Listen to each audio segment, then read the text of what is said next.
Dear friends, ഇന്നത്തെ നമ്മളെ വീഡിയോയിൽ നമ്മൾ ഡിസ്കസ് ചെയ്യുന്നത് ലിപ്പോ പ്രോട്ടീൻ എ ബ്ലഡ് ടെസ്റ്റിനെ പറ്റിയാണ്. അതായത് നമ്മുടെ രക്തക്കുഴലുകളിൽ കൊഴുപ്പ് അധികമായിട്ട് അടിഞ്ഞുകൂടി ഉണ്ടാകുന്ന രോഗങ്ങളായ ഹാർട്ട് അറ്റാക്ക്, അതേപോലെ തന്നെ സ്ട്രോക്ക് മുതലായ രോഗങ്ങൾ വരാനുള്ള ചാൻസ് എത്രത്തോളമാണ് എന്ന് മനസ്സിലാക്കാൻ ഉപകരിക്കുന്ന ഒരു ഇമ്പോർട്ടൻറ്റ് ബ്ലഡ് ടെസ്റ്റാണ് lipo protein A blood test എന്ന് പറയുന്നത്.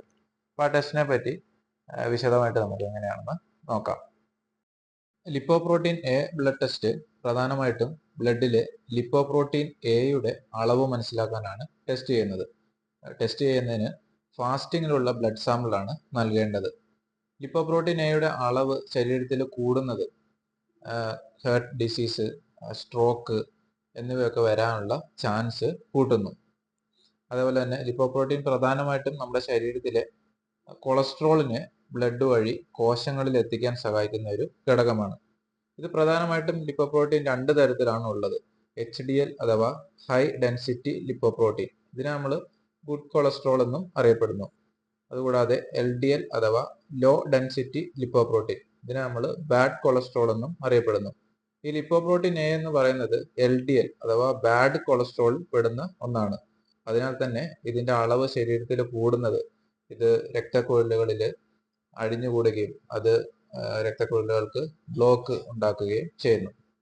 ക്രമേണ ഇത് ഹാർട്ട് അറ്റാക്ക്, സ്ട്രോക്ക് മുതലായ രോഗങ്ങൾ വരാനുള്ള ചാൻസ് കൂട്ടുന്നു. അപ്പം ഇത് വരാനുള്ള ചാൻസ് എത്രത്തോളമാണ് എന്ന് മനസ്സിലാക്കാനാണ് ലിപ്പോപ്രോട്ടീൻ എ ബ്ലഡ് ടെസ്റ്റ് ചെയ്യുന്നത്.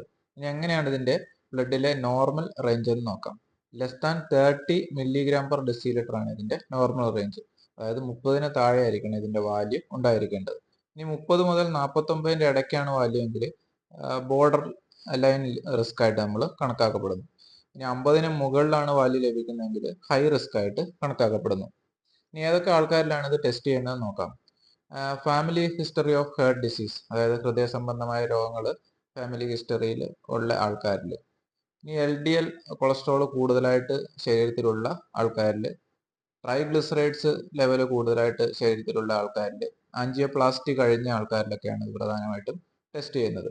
സാധാരണ നോർമൽ ആൾക്കാരിലും ഇത് ടെസ്റ്റ് ചെയ്യാവുന്നതാണ്. ഇനി ഇതിന്റെ അളവ് ശരീരത്തിൽ കുറയ്ക്കാൻ എന്തൊക്കെയാണ് ചെയ്യാൻ പറ്റുന്നതെന്ന് നോക്കാം. മെഡിസിൻസ് യൂസ് ചെയ്യാം. LDL കൊളസ്ട്രോൾ ഒക്കെ കൂടുതലുള്ള ആൾക്കാർക്ക് മെഡിസിൻ എടുത്ത് ഇത് കുറയ്ക്കാവുന്നതാണ്. ഹെൽത്തി ഡയറ്റ് ഫോളോ ചെയ്യുക. വെയിറ്റ് കൂടുതലുള്ള ആൾക്കാരിലാണെങ്കിൽ അത് കുറയ്ക്കാൻ ശ്രമിക്കുക. സ്മോക്കിംഗ് ഉള്ള ആൾക്കാരാണെങ്കിൽ അത് പൂർണ്ണമായിട്ട് ഒഴിവാക്കുക.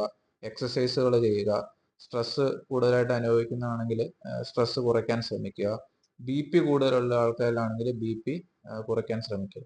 ഇതൊക്കെയാണ് ഇതിന്റെ അളവ് ശരീരത്തിൽ കുറയ്ക്കാൻ സഹായിക്കുന്ന